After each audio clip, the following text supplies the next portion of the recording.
تھے۔ میں دہشت گردوں کو قوم کا فیصلہ سنا رہا ہوں کہ اب تمہارے دن گنے جا چکے ہیں۔ پاکستان کی سرزمین تمہارے لیے تنگ ہو چکی ہے۔ تم نے ہمارے معصوم بچوں کا لہو بہا کر پاکستانی قوم کو جو درد دیا ہے اس کا منہ توڑ جواب دیا جائے گا۔ غیر معمولی حالات کے لیے غیر معمولی اقدامات کی ضرورت ہوتی ہے۔ پارلیمنٹ کی طرف سے منظور کیے گئے غیر معمولی اقدام کو عدالتی توثیق بھی حاصل ہو گئی ہے۔ We will fight terrorism in all its forms and manifestations, irrespective of who their sponsors are.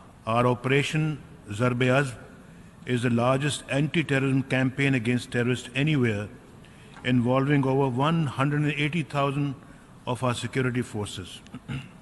It has made substantial progress in cleansing our country of all terrorists and will conclude only when our objective has been accomplished. جب تک کہ کراچی ہر قسم کے crime سے پاک نہیں ہو جاتا، Karachi operation جو ہے وہ بند نہیں کیا جائے گا۔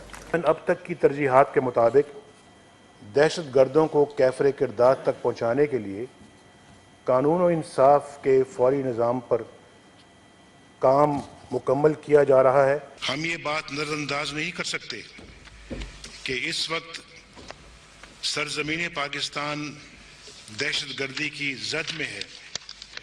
ہمیں ہمت، صبر، برداشت، حوصلہ مندی اور ہوش مندی سے دہشت گردی کا مقابلہ کرنا ہے۔ دہشت گردی کے خلاف ہماری جنگ، جس کا آغاز پورے ملک میں ہو چکا ہے، ہم اسے منطقی انجام تک پہنچا کر رہیں گے انشاءاللہ۔ دہشت گردی کے خلاف جنگ ہماری پوری قوم کی جنگ ہے، جہاں ہمارے نوجوان، ہمارے جوان، ہماری مسلح افواج کے آپریشن ضرب عزم میں دہشت گردوں اور ان کے ٹھکانوں کے خلاف برسر پیکار ہیں۔ بطور وزیر اعظم دہشت گردی کے خلاف جنگ کی قیادت کرنا میری ذمہ داری ہے اور میں اس ذمہ داری کو انشاءاللہ ہر قیمت پر نبھاؤں گا۔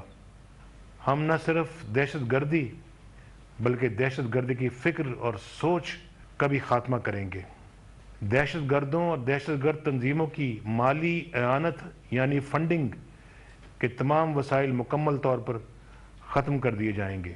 امن ہمارا مشترکہ اثاثہ ہے اور ہم سب مل کر اس کی حفاظت کریں گے۔ پاکستان پائندہ باد۔